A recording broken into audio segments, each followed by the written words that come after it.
Coming up on DITV, new updates. We bring you the latest on the trial of the Molly Tibbetts murder suspect.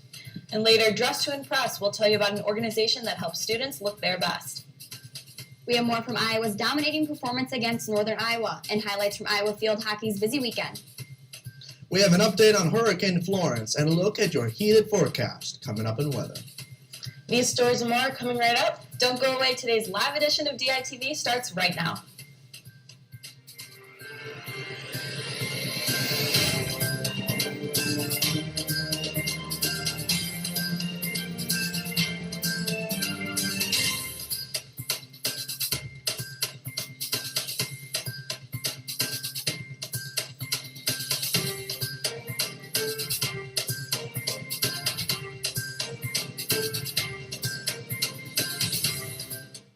Edition of DITV. I'm Sydney Zatz. And I'm Lauren Burrell.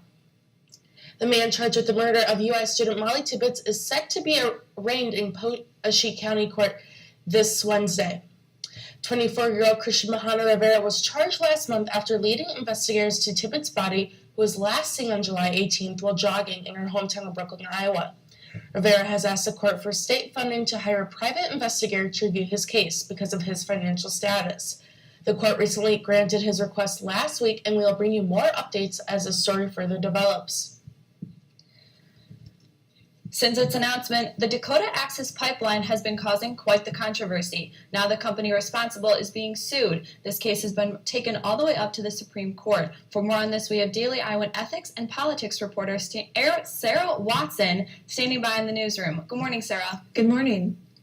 So I think we'll start out by asking, who is suing the Dakota Access and why are they doing this? So it's largely lawyers of Iowa landowners and an environmentalist group called the Sierra Club. And they're suing based on, there's a law in Iowa called eminent domain, and that allows the Iowa Utilities Board to grant access for pipelines that are carrying hazardous waste. It allows them to grant access for pipeline companies like this to have access to Iowa farmland even without these landowners' permission. And so this is in the case of public interest and if the land is usable. And so what these lawyers are arguing is that it was not in the public interest and that farmers and landowners are not benefiting from this pipeline, which is taking crude oil from North Dakota down to Illinois through Iowa. And the Dakota Access Pipeline was a controversial project across the Midwest a couple of years ago. Why is it just now being heard in front of the Supreme Court? So it was brought up in a lawsuit in 2017. A district court judge ruled that that Dakota Access and the Iowa Utilities Board acted lawfully in granting the Dakota Access land to use for this pipeline, and now they're appealing it to the Iowa Supreme Court. Sarah Watson in the newsroom. Thank you.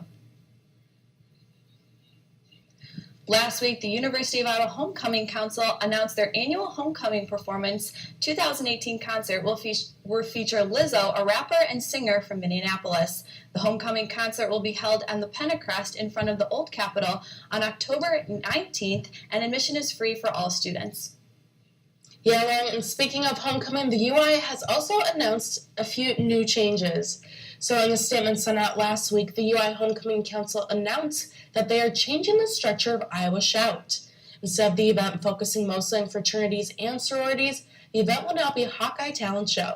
Acts can range anywhere from dancers, skits, to even lip-syncing. There isn't a limitation on the type of performance, just as long as performers stick within the theme and time limit. And one of the biggest changes this year is that student orgs and social service fraternities can be paired up. And for more information, you can go to Iowa Shout or visit homecoming.uiowa.edu. Lauren, I don't think I will be participating in that talent show, but I know it sounds like an amazing experience. Speaking of amazing, the weather hasn't been looking too bad, but I heard there's some rain for the upcoming week. Yeah, unfortunately, we're getting rain, but the East Coast has been seeing a lot worse. So with updates on Hurricane Florence and Iowa City weather, we have Jacob in the weather studio. Tell us more. Thanks, guys. Hurricane Florence made landfall over the weekend and has left many devastated on the East Coast. As of last night, 18 people were pronounced dead due to storm-related incidents. Downgraded to a tropical depression on Sunday morning, the storm dumped massive amounts of rain around some areas, reporting more than 20 inches. In Sandsboro, North Carolina, received over 30 inches. Wow, that's a lot of rain. So far, about 740,000 homes and businesses have lost power in all of these regions right here. And as the storm moves further inland, we could see even more devastation throughout as it moves forward. We here at DITV will keep you updated as the storm develops, of course.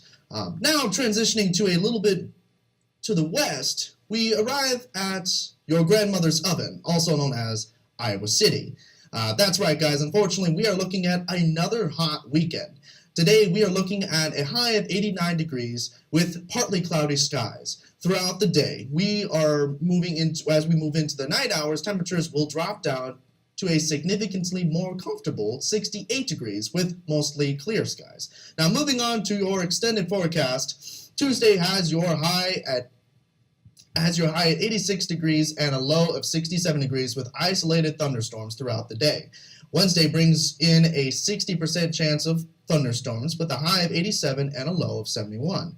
Thursday doesn't take a break from the heat as it comes in with a high of 89 degrees and a low of 60 with a chance of thunderstorms late at night.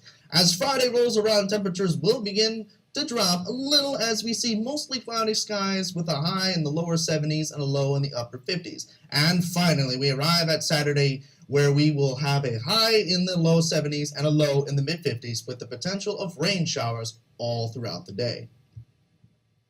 And that's all, folks. Thank you, guys. Have a wonderful day, and back to you at the desk. The University of Iowa Clothing Closet is now opening and returning. My apologies. And we have Susanna Kloster with more.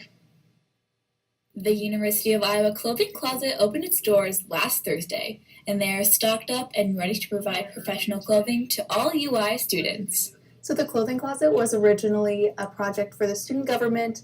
They built it up, they connected with various campus partners, and eventually passed it off to a group of students and made it its own independent student organization.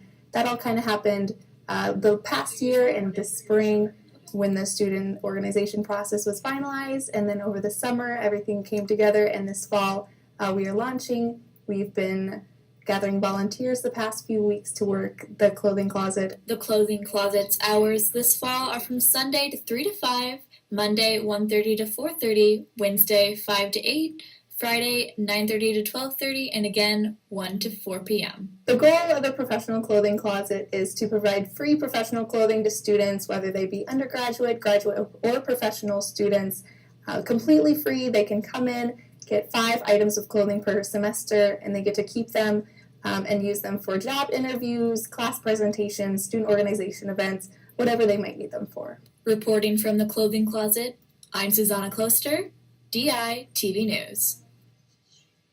Located right in the Iowa City Penn Mall, the University of Iowa Graduate Hall is now open and ready to be your new study and relaxation spot.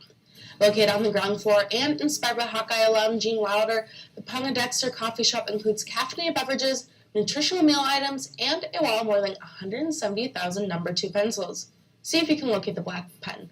The indoor-outdoor bar Gene surrounds you with 1970s decor, knotty pine, and stained glass lamps, all while offering a weekend brunch plus late-night food and drinks. If interested in scheduling events or booking a stay in the hotel, head to graduatehotels.com/Iowa City. Last week, we showed you the UI Special Collection's latest project, a collection celebrating the 70th birthday of our own mascot, Hergy the Hawk. The collection features cartoons, photos, and even historic buttons. Last Friday, a reception was held to celebrate the collection, complete with guest speakers and even a visit from Hergy himself. But the celebration didn't stop there. At Saturday's game versus the Hawks, not only celebrated a win, but also their biggest fan. Take a look.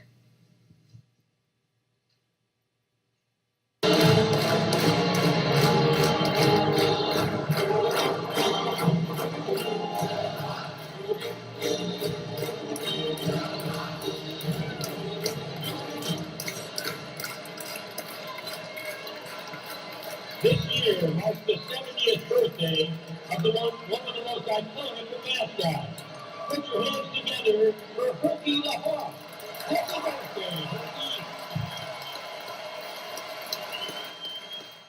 If you're interested in learning more about Herky and seeing the collection yourself, check out the special collections on the 3rd floor of the library, now through October 20th. And Lauren, I think Herky has had a pretty good few weeks. Yeah, my personal favorite part of the football game is always seeing Herky the Hawk.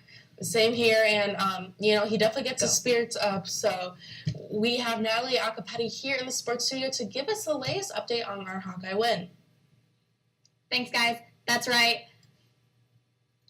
The Hawkeye football team crushed Northern Iowa in their game on Saturday.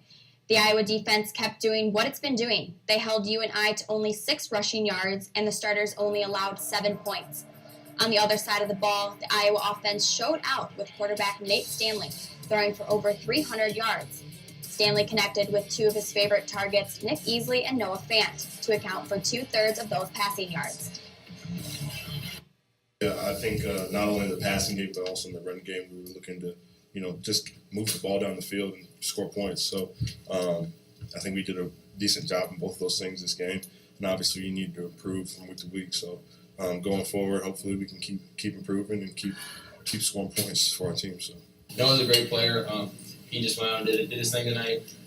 We all know he's got all the talent in the world, and the way he performed tonight is it was huge for us, and it opened a lot of things up for us. that was me.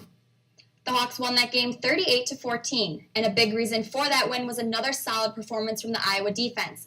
DITV sports reporter Taylor Van Fleet has more from Kinnick. It was a strong performance yet again by the Iowa defense on Saturday.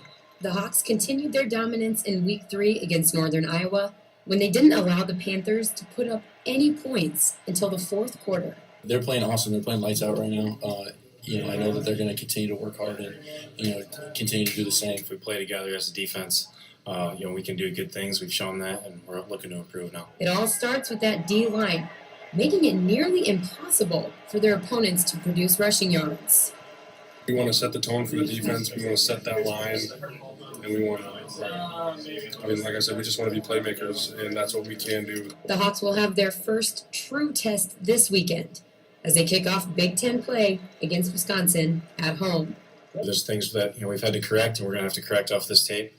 But we're just trying to improve and kind of ramp it up a notch going into Big Ten play here. We're feeling confident, and we're feeling like if we focus this week, then anything's possible. And I feel like we're coming to this week with the mindset that we're going to win.